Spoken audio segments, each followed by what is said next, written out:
বেশ কিছুদিন আগে আমাদের বেলডাঙ্গা যে স্টেশন আছে সেটা নিয়ে দারুণ সুসংবাদ বলছিল স্টেশন নিয়ে। তো সেই সুসংবাদ শোনার পর থেকে যতদিন আমি যাই ততদিন আমি দুঃসংবাদই পাই।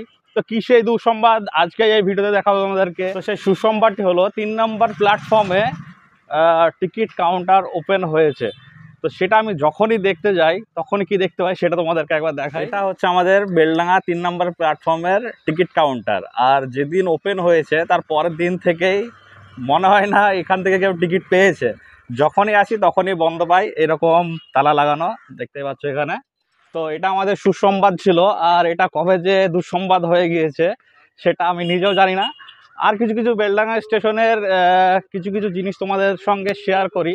অনেকজনকে দেখি ফেসবুকে পোস্টও করো, তো প্রপার একটা ভিডিও নেই, সেই কারণে ভাবলাম ভিডিওটার মাধ্যমে তোমাদের সামনে একবার তুলে ধরি। বেলডাঙ্গা স্টেশনের ওভারব্রিজ, আর ওভারব্রিজ এখান থেকে দেখতে পাচ্ছ কোনো শেডও নেই। ওই 1 নম্বর প্ল্যাটফর্ম থেকে টিকিট কেটে কেউ যদি ওভারব্রিজ দিয়ে আসে আর সেই টাইমে যদি বৃষ্টি লেগে যায় তাহলে তাকে ভিজে কিন্তু ট্রেনে চাপতে হবে।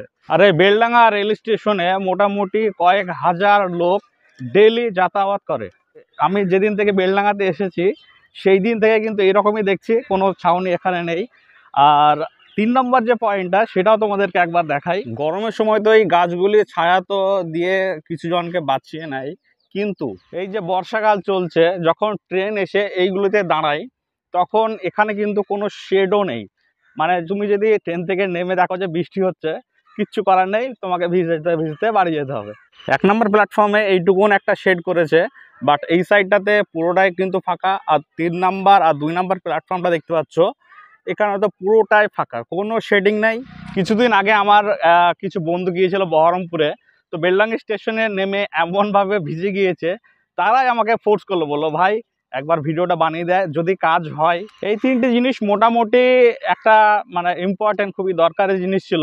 আরেকটাও অ্যাডিশনাল জিনিস সেটা হচ্ছে কি, এই 2 নম্বর প্ল্যাটফর্মে একটা টয়লেট রুমও দরকার। কারণ অনেক বয়স্ক মানুষ যারা 2 নম্বর প্ল্যাটফর্মে বসে থাকে তাদেরকে যদি টয়লেটে যেতে হয় তাহলে যেতে হবে সেই ওভারব্রিজ দিয়ে 1 নম্বর প্ল্যাটফর্মে। আর এখানে এই পানীয় জলের ব্যবস্থা দেখতে পাচ্ছ, এটা মানে যেদিন উদ্বোধন হয়েছে তার পরের দিন থেকে কিন্তু একদিনও আমি ভাই পানি পড়াও দেখতে পাইনি। তো এই ছিল ওভারঅল আমাদের বেলডাঙ্গা স্টেশনের একটা ওভারভিউ। তো ভিডিওটা যত পারো তোমরা শেয়ার করো যাতে রেল দপ্তরে যারা কাজ করে তাদের কাছে ভিডিওটা পৌঁছায় এবং তারা নিজে থেকেই এইসব ব্যাপারগুলি নিয়ে উদ্যোগ নেয়।